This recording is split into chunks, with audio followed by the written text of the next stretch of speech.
ಪರಮೇಶ್ವರ, ಈ ಹೆಣ್ಣು ಮಗಳು ತನ್ನ ಗಂಡನಿಗೋಸ್ಕರ ಎಂಥ ಅಡೆತಡೆಗಳನ್ನು ಎದುರಿಸೋಕೆ ಸಿದ್ಧಳಾಗಿ ಕೈಗೊಳ್ತಿರೋ ಈ ಯಾತ್ರೆಗೆ ನಿನ್ನ ಕೃಪಾ ಕಟಾಕ್ಷವಿರಲಿ.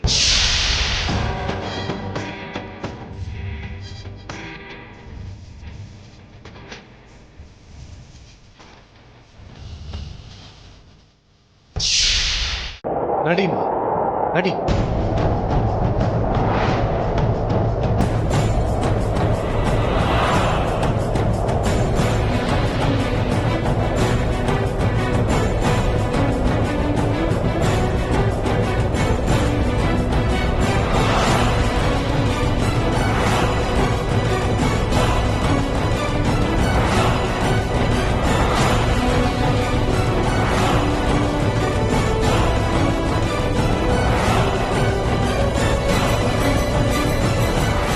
ಗುರುಗಳೇ, ನನಗೆ ತುಂಬಾ ದಾಹ ಆಗ್ತಿದೆ. ಗಂಟ್ಲು ತುಂಬಾ ಉಣುಕ್ತಾ ಇದೆ. ನನಗೆ ಕುಡಿಯೋದಕ್ಕೆ ನೀರು ಬೇಕು. ಒಂದು ನಿಮಿಷ ಅಮ್ಮ, ಒಂದು ನಿಮಿಷ.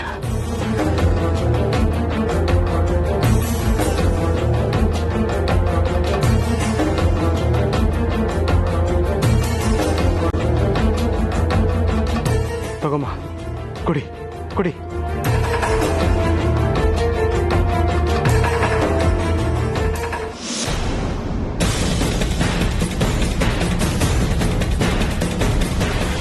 ಕೊಡಿಲಿ.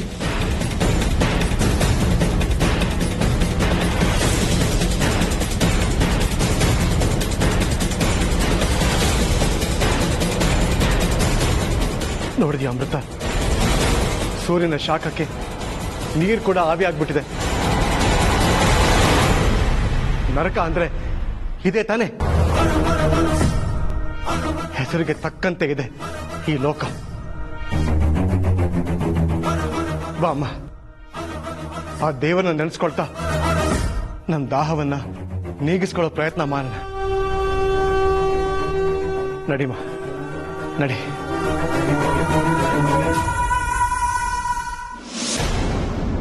ಅಲ್ಲ, ಅಮೃತ ಏನೋ ನಾಗಿಣಿ, ಅವಳನ್ನ ನನ್ನ ವಶಕ್ಕೆ ತಗೊಳ್ಳೋದು ಅಷ್ಟೊಂದು ಸುಲಭವಾದ ಕೆಲಸ ಅಲ್ಲ. ಆದ್ರೆ ಈ ಅರ್ಜುನ್ಗೇನಾಗಿದೆ? ಯಾಕೆ ನನ್ನಿಂದ ಅವನ್ನ ತಲುಪಕ್ಕಾಗ್ತಾ ಇಲ್ಲ? ನನ್ನ ಶಕ್ತಿಶಾಲಿ ವಶೀಕರಣಕ್ಕೆ ಸಾಮಾನ್ಯ ಮನುಷ್ಯ ಆದವನು ಬರ್ತಾ ಇಲ್ಲ ಅಂದ್ರೆ ಏನರ್ಥ? ನನ್ನ ವಶೀಕರಣದ ಶಕ್ತಿಯಲ್ಲಿ ಏನಾದ್ರೂ ಕೊರತೆ ಆಗಿದೆ. ಹಾಗಾದ್ರೆ ಅವಳು ಅವನು ಒಟ್ಟಿಗೆ ಇರೋದ್ರಿಂದ ಅವಳು ಏನಾದ್ರೂ ಶಕ್ತಿ ಪ್ರಯೋಗ ಮಾಡ್ತಾ ಇದ್ದಾಳ? ಏನ್ ಮಾಡ್ಲಿ ಈಗ? ಹೇಗಾದ್ರೂ ಮಾಡಿ ಅರ್ಜುನ್ ಇರೋ ಜಾಗನ ಪತ್ತೆ ಮಾಡಲೇಬೇಕು. ಇದನ್ನ ಒಂದು ಸವಾಲಾಗಿ ತಗೋತೀನಿ. ನನ್ನಲ್ಲಿರೋ ಶಕ್ತಿಗಳನ್ನೆಲ್ಲ ಹೊರಗೆ ತೆಗಿತೀನಿ. ಅದರ ಮೂಲಕ ಅವರಿಬ್ರು ಎಲ್ಲಿದ್ದಾರೆ ಅನ್ನೋದನ್ನ ಪತ್ತೆ ಮಾಡ್ತೀನಿ. ತಡ ಮಾಡಿದಷ್ಟು ಕೆಲಸ ಕೆಡುತ್ತೆ.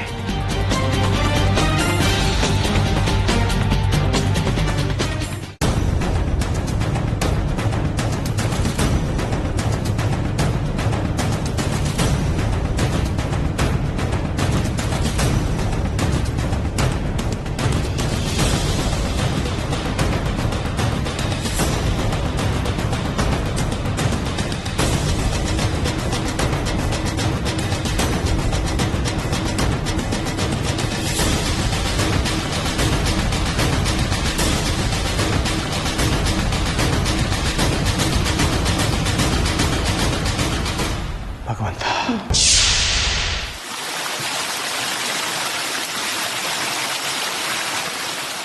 ಗುರುಗಳೇ, ಅಲ್ಲೋಡಿ, ನೀರು ಹರಿತಾರ ತರ ಕಾಣಿಸ್ತಿದೆ. ಹೌದಮ್ಮ, ಆ ಭಗವಂತನಿಗೆ ನಮ್ಮ ಸಂಕಟ ಅರ್ಥ ಆಗಿದೆ ಅಂತ ಕಾಣುತ್ತೆ. ಬಾಮ್ಮ, ಹೋಗಿ ಹೊಟ್ಟೆ ತುಂಬಾ ನೀರು ಕುಡಿಯೋಣ. ನಡಿ ಬಾಮ್ಮ.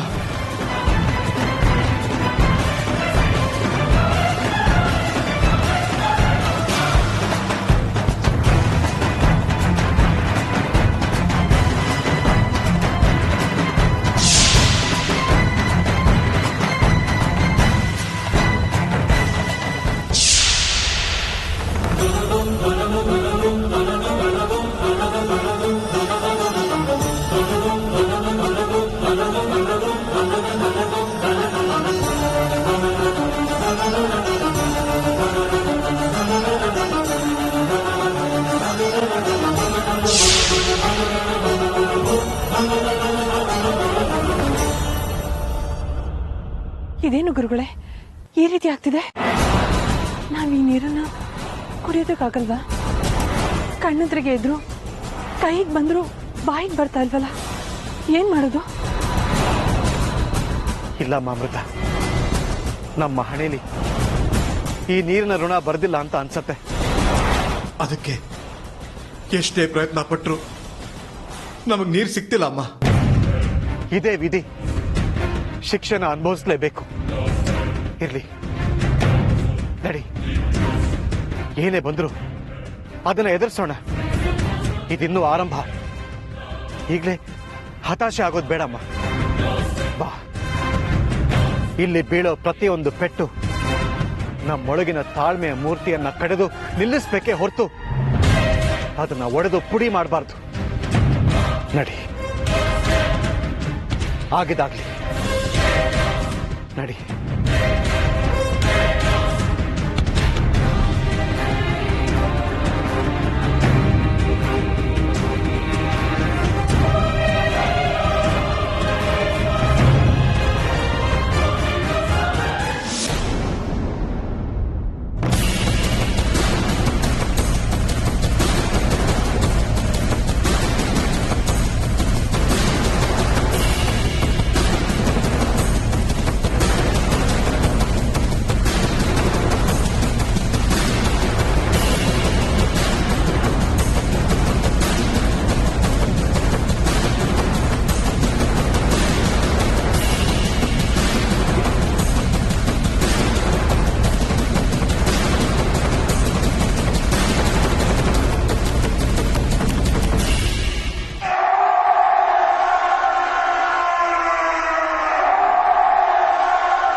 ಗುರುಗಳೇ, ಇದೇನಿದು ವಿಚಿತ್ರ?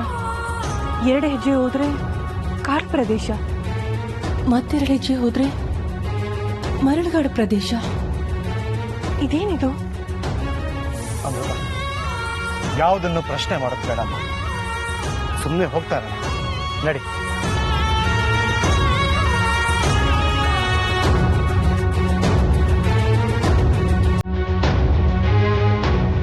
ಗುರುಗಳೇ, ಅಲ್ಲ ನೋಡಿ,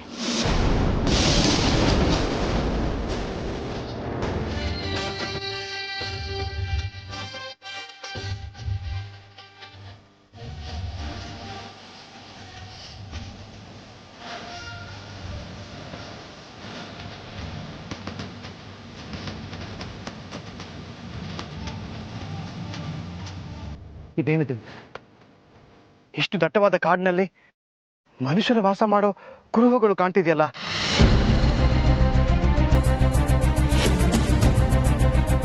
ನೋಡಿದ್ಯಾಮ ಅಮೃತ, ಆ ಭಗವಂತ ಪರೀಕ್ಷೆಗಳನ್ನ ಕೊಡೋದೆ ಇಂತಹ ಅಚ್ಚರಿಗಳನ್ನ ಕೊಡೋದಕ್ಕೆ ಅಂತ ಸಾಬೀತಾಯ್ತು. ಬಾ, ಕೂತ್ಕೋ.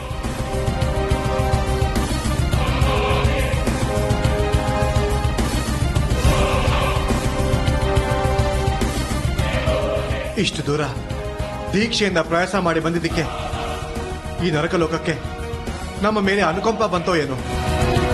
ಅದಕ್ಕೆ ಈ ಆಹಾರವನ್ನ ಪ್ರಸಾದದ ರೂಪದಲ್ಲಿ ನಮಗೆ ಕರುಣಿಸಿದೆ, ಭೋಜನವನ್ನ ನಮಗೆ ನೀಡಿದೆ. ಬಾಮ್ಮ, ಹೊಟ್ಟೆ ತುಂಬಾ ಊಟ ಮಾಡಿ ನಾವು ಕಳೆದುಕೊಂಡ ಶಕ್ತಿಯನ್ನ ಮತ್ತೆ ಪಡ್ಕೊಳ್ಳೋಣ. ಬಾಮ್ಮ. ಆದ್ರೆ ಗುರುಗಳೇ, ಈ ಊಟ ಯಾರ ಪಾಲಿನೋ ಏನೋ, ನಾವು ತಿಂದ್ರೆ? ಇಲ್ಲಮ್ಮ, ನನಗ್ಯಾಕೋ ಇದು ನಮ್ಮ ಪಾಲಿನ ತುತ್ತು ಅಂತ ಬಲವಾಗಿ ಅನಿಸ್ತಾ ಇದೆ ಅಮ್ಮ. ಈಗಾಗಲೇ ನಮ್ಮ ಶರೀರಗಳು ಸಾಕಷ್ಟು ದಂಡಿವೆ. ಶರೀರ ಮಾಧ್ಯಮ ಖರು ಧರ್ಮ ಸಾಧನಂ ಅಂತ ಹೇಳ್ತಾರೆ. ಇನ್ನು ನಮ್ಮ ಶರೀರಗಳನ್ನ ದಂಡಿಸೋದು ಬೇಡಮ್ಮ. ಎಲ್ಲ ಆ ಪರಮೇಶ್ವರನ ಕೃಪೆ. ಊಟ ಮಾಡಮ್ಮ, ಮಾಡು.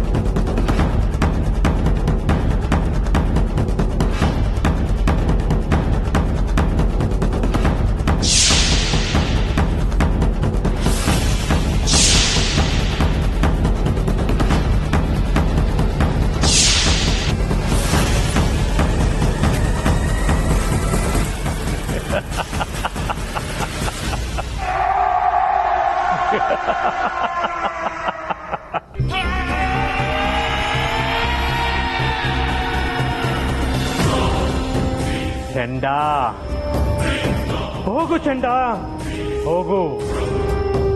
ಕೂಡಲೇ ಹೋಗಿ ಆ ಅಮೃತ ಎಲ್ಲಿದ್ದಾಳೆ ಅನ್ನೋದನ್ನ ತೋರಿಸು.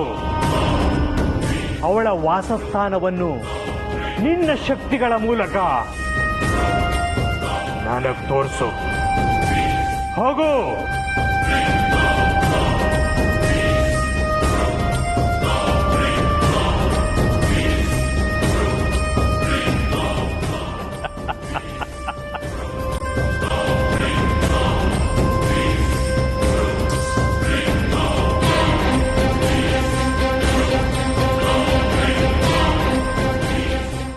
ಇದೇನ್ ಗುರುಗಳೇ, ನೀರು ಆವಿಯಾಗತ್ತೆ, ಊಟ ಕಲ್ಲಾಗತ್ತೆ, ಕಾಡು ಮರುಭೂಮಿಯಾಗತ್ತೆ.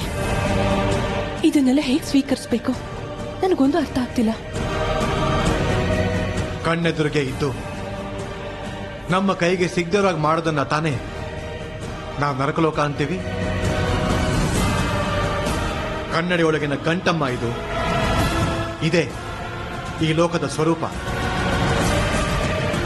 ಈ ನರಕಲೋಕ ಒಂದು ಮರೀಚಿಕೆ ತರ ಆಸೆಗಳನ್ನ ಹುಟ್ಟಿಸತ್ತೆ, ನಾವು ಅದನ್ನ ಬೆನ್ನೆಟವಾಗಿ ಮಾಡುತ್ತೆ. ಕೈಗೆ ಸಿಗದೆ ಸತಾಯಿಸಿ ಕೈ ಜಾರತ್ತೆ. ಒಟ್ನಲ್ಲಿ ಕೈಗೆ ಸಿಕ್ಕಿ ಪ್ರಾಪ್ತಿ ಆದ್ರೆ ಅದು ಸ್ವರ್ಗ, ಪ್ರಾಪ್ತಿ ಆಗದೆ ಹೋದ್ರೆ ಅದೇ ನರಕ. ಮನುಷ್ಯ ಅಸಹಾಯಕನಾದಷ್ಟು ನರಕಕ್ಕೆ ದಾಸನಾಗ್ತಾನಮ್ಮ. ಈಗ ನಾವು ಕಾಯ್ಬೇಕಾಗಿರೋದು ನಮ್ಮ ಮನಸ್ಥೈರ್ಯವನ್ನ. ಎಂತಹ ಪರಿಸ್ಥಿತಿಲೂ ನಮ್ಮ ಆತ್ಮಸ್ಥೈರ್ಯವನ್ನು ಅಲ್ಗಾಡ್ಸೋಕೆ ಬಿಡಬಾರ್ದಮ್ಮ. ಬಾ, ಮುಂದಕ್ಕೆ ಹೆಜ್ಜೆ ಇರೋಣ. ಏನಾಗತ್ತೋ ಆಗ್ಲಿ, ನಡಿ.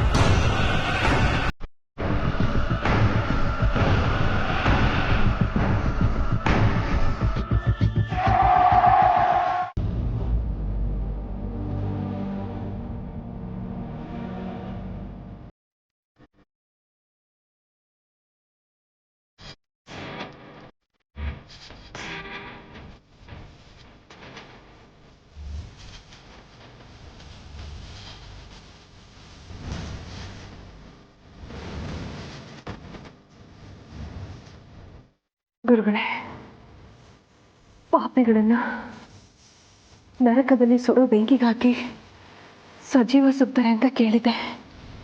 ಆದರೆ ಇವತ್ತು ಕಣ್ಣಾರೆ ನೋಡ್ತಾ ಇದ್ದೀನಿ. ಹೌದಮ್ಮ, ನೀನು ಹೇಳ್ತಾ ಇರೋದು ನಿಜ. ಆದರೆ ಆ ಪಾಪಿಗಳ ಪಟ್ಟಿಗೆ ಸೇರೋವಂಥ ಕೆಲಸನ ನಾವು ಮಾಡಿಲ್ಲ ಅಲ್ವಾ ಗುರುಗಳೇ? ನಮ್ಗೆ ಯಾಕೆ ಅಗ್ನಿ ಪರೀಕ್ಷೆ? ನಾವು ಪಾಪಿಗಳು ಅಲ್ಲ ಅನ್ನೋದು ನಮ್ಮ ದೃಷ್ಟಿಕೋನದಲ್ಲಿ ಇರ್ಬೋದಮ್ಮ. ಆದರೆ ದೇವತೆಗಳಿಗೆ ಸಂಜೀವಿನಿ ಮೂಲಿಕೆಯನ್ನ ಹುಡ್ಕೊಂಡು ಬಂದಿರೋ ನಾವು ಪಾಪಿಗಳ ಹಾಗೆ ಕಾಣ್ತಿರ್ಬೋದಲ್ವ? ಏನೇ ಇದ್ರು ನಾವು ಪಾಪಿಗಳು ಹೌದೋ ಅಲ್ವೋ ಅನ್ನೋದು ನಮ್ಮ ಕರ್ಮಗಳು ನಿರ್ಧಾರ ಮಾಡುತ್ತೆ ಅಮೃತ. ನಾವು ಮಾಡ್ತಾ ಇರೋ ಕೆಲಸಗಳು, ನಾವು ಆಯ್ದುಕೊಂಡ ಮಾರ್ಗ ಸ್ವಚ್ಛವಾಗಿದ್ರೆ ಆ ಪರಮೇಶ್ವರ ನಮ್ಮ ಪ್ರಾಣವನ್ನ ಉಳಿಸ್ಲಿ. ಇಲ್ಲವಾದ್ರೆ ಈ ಬೆಂಕಿ ನಮ್ಮನ್ನ ಆಹುತಿ ತಗೊಳ್ಳಿ. ನಮ್ಮ ಕರ್ಮಗಳನ್ನ ನಾವು ಮಾಡ್ತಾ ಹೋಗೋಣ. ನಿರ್ಧಾರವನ್ನ ಆ ಪರಮೇಶ್ವರನಿಗೆ ಬಿಟ್ಬಿಡೋಣ. ಪರಮೇಶ್ವರ ಧ್ಯಾನವನ್ನ ಮಾಡ್ತಾ ಮುಂದೆ ಹೆಜ್ಜೆ ಇಡು ಅಮೃತ. ನಡಿ. ಓಂ ನಮಃ ಶಿವಾಯ. ಓಂ ನಮಃ ಶಿವಾಯ. ಶಿವಾಯ. ಓಂ ನಮಃ ಶಿವಾಯ.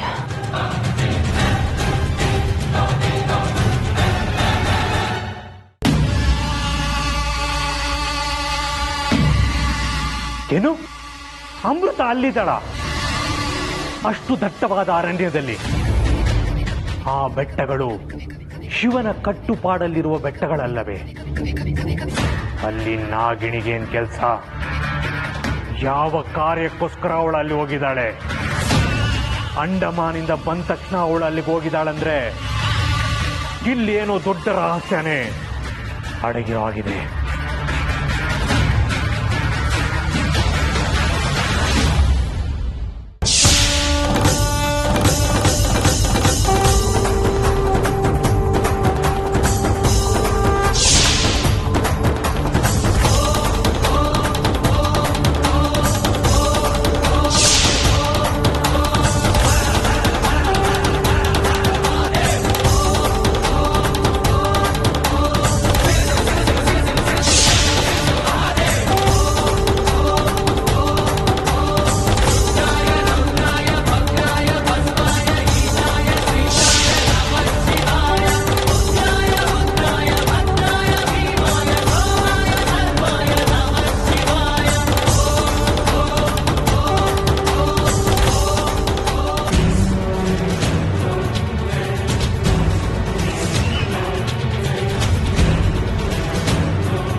ನಡೀಮ.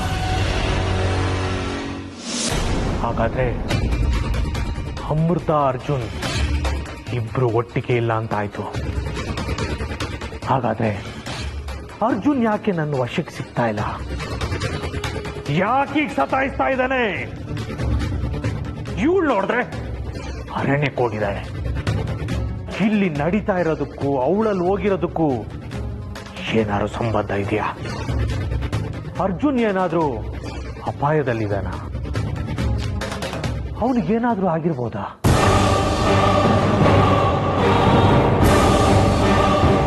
ಚಂಡ, ಮೊದಲು ಅರ್ಜುನ್ ಇರೋ ಜಾಗ ನನಗೆ ತೋರಿಸು. ಅವನು ಎಲ್ಲಿದ್ದಾನೆ, ಏನು ಮಾಡ್ತಾ ಇದ್ದಾನೆ ಅನ್ನೋದನ್ನ ಮೊದಲು ನಾನು ತಿಳ್ಕೋಬೇಕು. ಹೊರಡು.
ಗುರುಗಳೇ, ನಾವು ನೋಡ್ತಾ ಇರೋದಲ್ಲ ನಿಜನಾ?